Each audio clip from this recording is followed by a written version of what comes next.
Capítulo 35. Moisés reuniu todo o povo de Israel e lhe disse: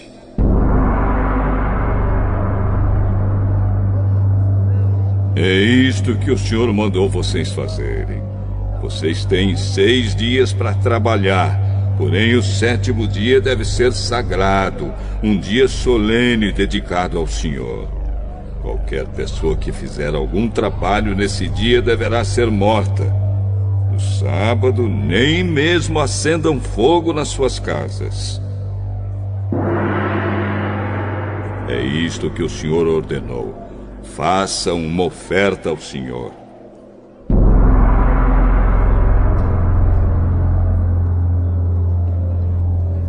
Quem quiser fazer isso deverá trazer uma oferta de ouro, prata ou bronze, fios de lã azul, púrpura e vermelha, linho fino, tecido feito de pelos de cabra, peles de carneiro tingidas de vermelho e peles finas, madeira de acácia, azeite para lamparinas, especiarias para a preparação do azeite de ungir e para o incenso de cheiro agradável, pedras de ônix e outras pedras de valor para serem colocadas no manto sacerdotal e no peitoral do grande sacerdote.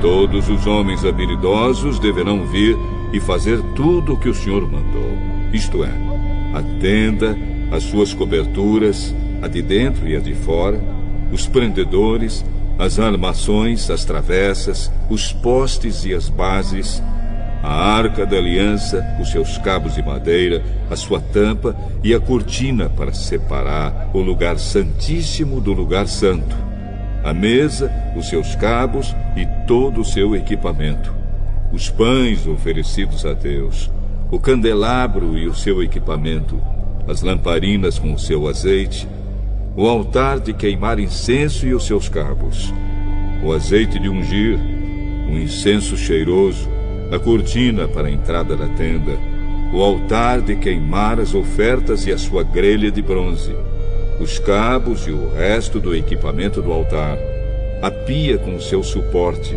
a cortina do pátio, os seus postes e as suas bases, a cortina da entrada do pátio, as estacas e as cordas da tenda, as estacas e as cordas do pátio, e as roupas que os sacerdotes usarão quando servirem no lugar santo, isto é, as roupas sagradas de Arão e dos seus filhos.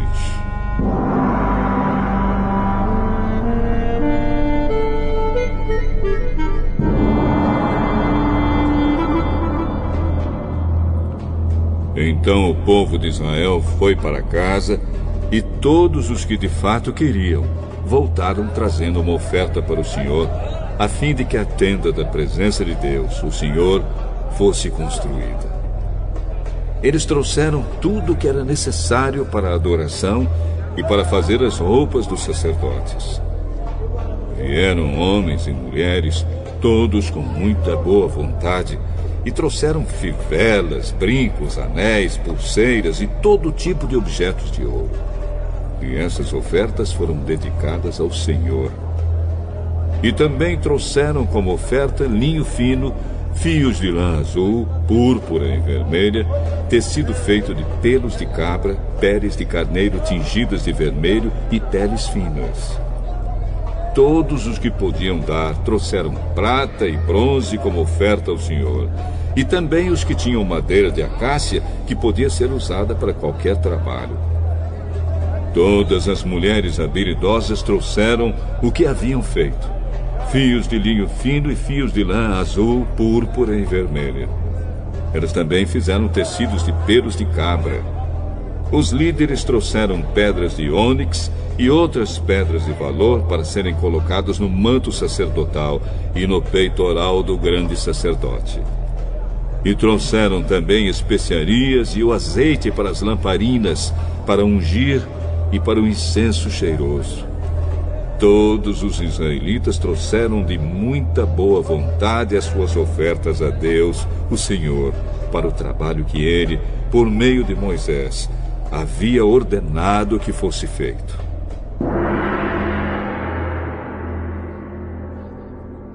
Moisés disse ao povo de Israel: O Senhor Deus escolheu Bezalel, filho de Uri, neto de Ur, da tribo de Judá. Deus o encheu com seu espírito e lhe deu inteligência, competência e habilidade para fazer todo tipo de trabalho artístico, para fazer desenhos e trabalhar em ouro, prata e bronze, para lapidar e montar pedras preciosas, para entalhar madeira e para fazer todo tipo de artesanato. O Senhor deu a Bezalel e a Oliabe, filho de Aizamaque, da tribo de Dan, o dom de ensinar os outros. Ele lhes deu habilidade para fazerem todos os trabalhos de gravador e de desenhista, para tecerem linho fino e fios de lã azul, púrpura e vermelha, e para fazerem outros tecidos. Eles têm a habilidade para todo tipo de trabalho e para fazer desenhos. Capítulo 36. Bezalel, Aholiabe e todos os outros homens a quem o Senhor deu habilidade e inteligência e que conhecem tudo que é preciso para construir a tenda sagrada, deverão fazer tudo como o Senhor ordenou. Moisés chamou Bezalel, Aholiabe e todos os outros homens a quem o Senhor tinha dado habilidade e que tinham boa vontade para ajudar, e disse-lhes que começassem a trabalhar. Eles receberam de Moisés as ofertas que os israelitas haviam trazido para construir a tenda sagrada. E todas as manhãs o povo de Israel continuava a trazer a Moisés as suas ofertas. Então os artesãos que estavam fazendo o trabalho foram falar com Moisés. Eles disseram o seguinte: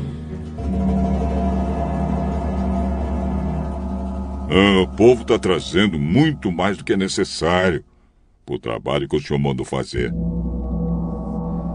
Então Moisés ordenou que em todo o acampamento ninguém mais trouxesse ofertas para a tenda sagrada. E assim o povo não trouxe mais nada, pois o material que tinham ajuntado era suficiente para todo o trabalho que devia ser feito e ainda sobrava.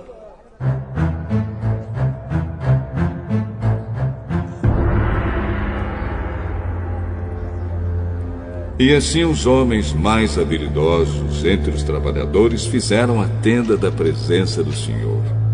Eles a fizeram com 10 cortinas de tecido feito de linho fino e de fios de lã azul, púrpura e vermelha. Nessas cortinas estavam bordadas figuras de querubins. Todas as cortinas eram do mesmo tamanho, medindo 12,5 metros de comprimento por 1,80 metros de largura. Eles costuraram 5 delas umas nas outras, formando assim uma só peça, e fizeram a mesma coisa com as outras 5. Foram colocadas laçadas de tecido azul na beirada de fora da última cortina de cada uma das 2 peças de cortinas. Puseram 50 laçadas na beirada da primeira cortina da primeira peça e 50 na beirada da última cortina da segunda peça, de modo que as laçadas ficaram de frente umas para as outras. Os 2 jogos de cortinas foram presos um no outro por meio de 50 prendedores de ouro, de modo que formavam uma só peça. De 11 pedaços de pano feito de pelos de cabra, fizeram uma cobertura para a tenda. Fizeram todos os pedaços do mesmo tamanho, isto é, todos tinham 13,30 metros de comprimento por 1,80 metro de largura.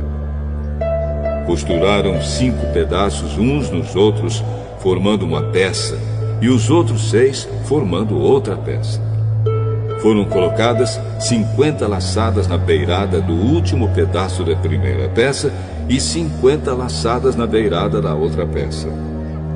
Depois fizeram 50 prendedores de bronze para prenderem as 2 peças uma na outra, a fim de que formassem uma cobertura só. Fizeram mais uma cobertura de peles de carneiro tingidos de vermelho, E em cima desta, colocaram outra cobertura, feita de peles finas. Prepararam também armações de madeira de acácia, a fim de formarem as paredes da tenda. Cada uma das armações media 4,45 metros de altura por 67 centímetros de largura. Em cada armação havia 2 encaixes para juntarem uma a outra. Todas as armações tinham esses encaixes. Fizeram 20 armações para o lado sul e debaixo dessas 20 armações puseram 40 bases de prata, 2 debaixo de cada armação, para firmarem os seus 2 encaixes. E para o lado norte da tenda fizeram 20 armações e 40 bases de prata, 2 para cada armação.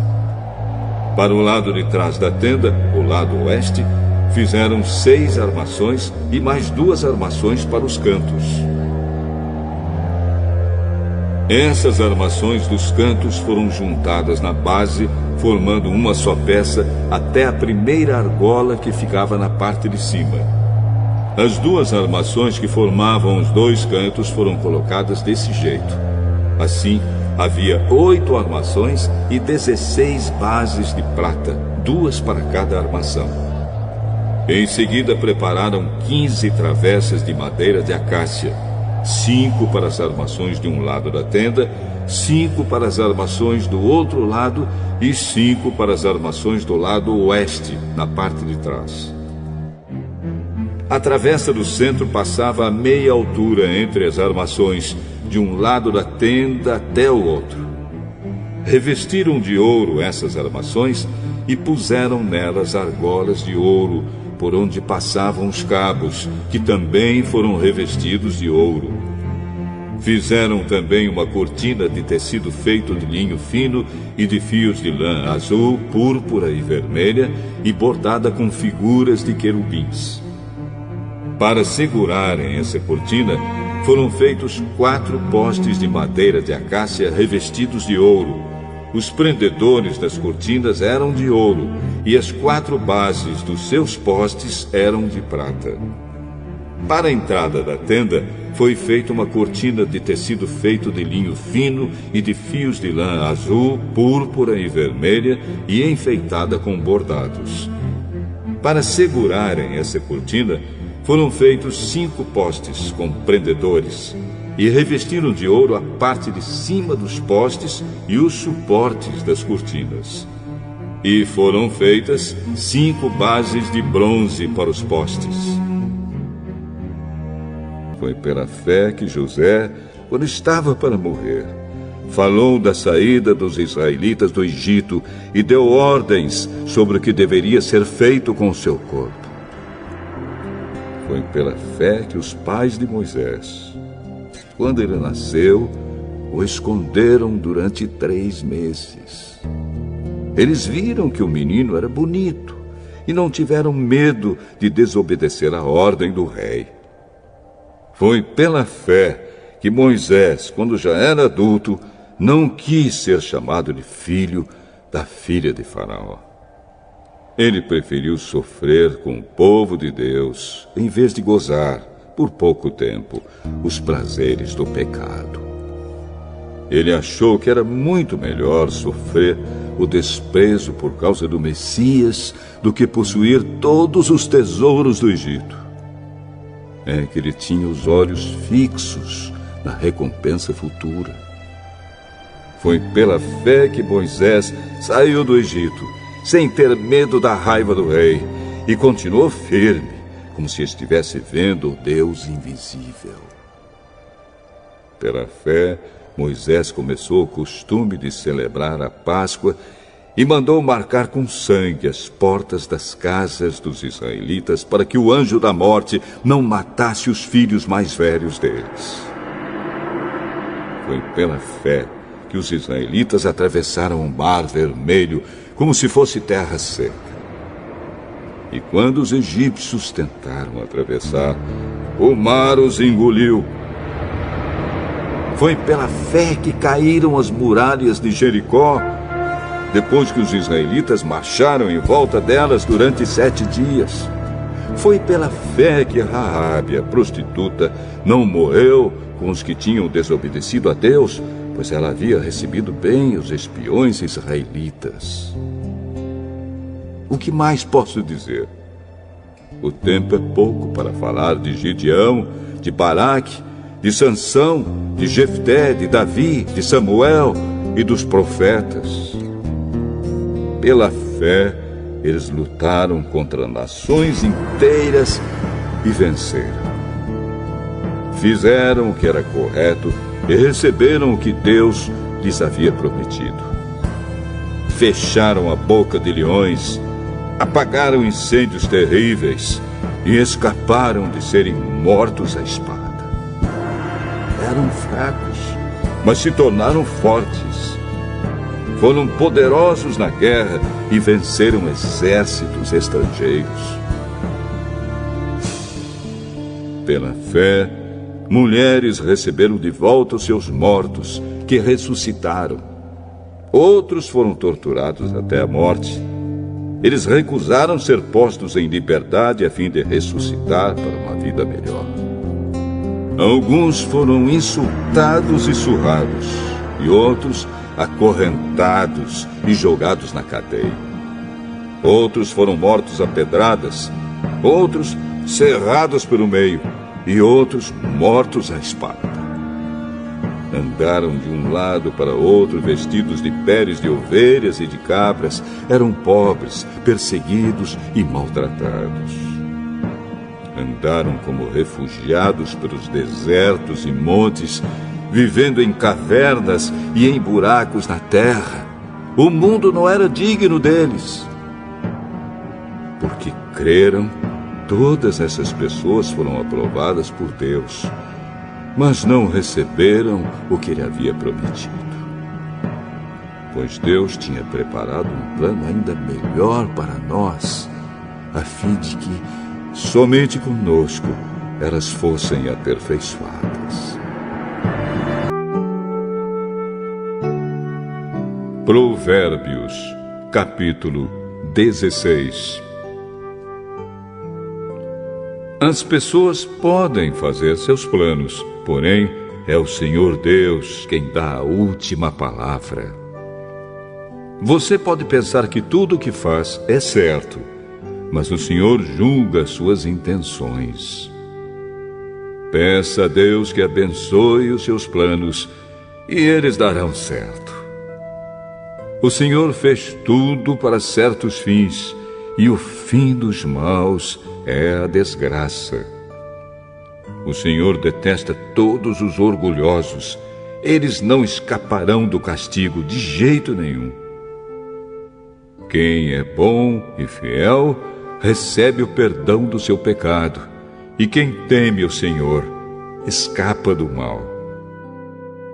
Se a nossa maneira de viver agrada a Deus, Ele transforma os nossos inimigos em amigos. Ser honesto e ter pouco é melhor do que ter muito lucro com desonestidade.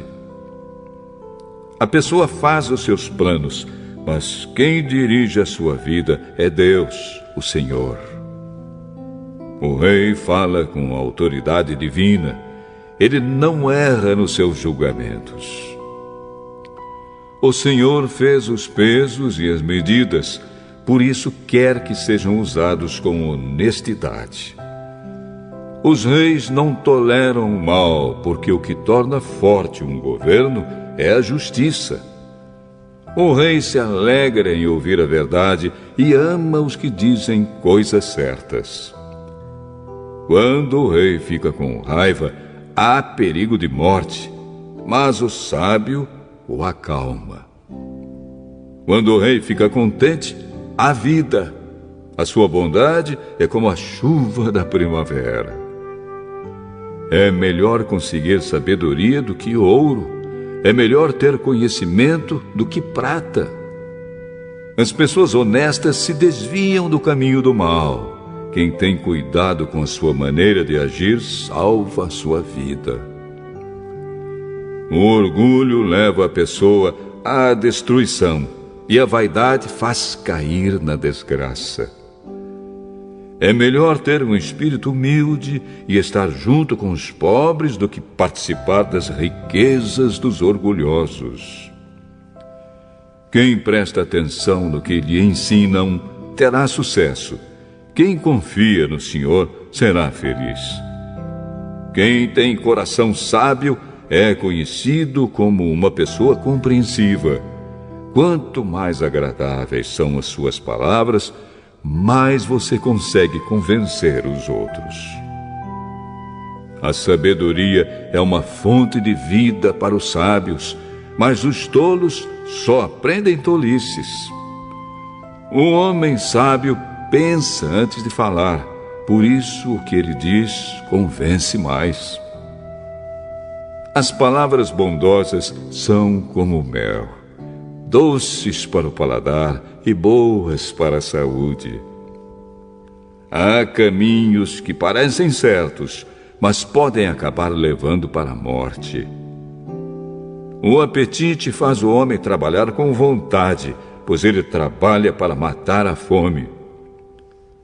Os maus procuram meios de fazer o mal, até as suas palavras queimam como fogo. Os maus provocam discussões, e quem fala mal dos outros separa os maiores amigos. O homem violento engana os seus amigos e os leva para o mau caminho. Cuidado com quem sorri e pisca maliciosamente. Essa pessoa está com más intenções. Uma vida longa é a recompensa das pessoas honestas. Os seus cabelos brancos são uma coroa de glória. Vale mais ter paciência do que ser valente.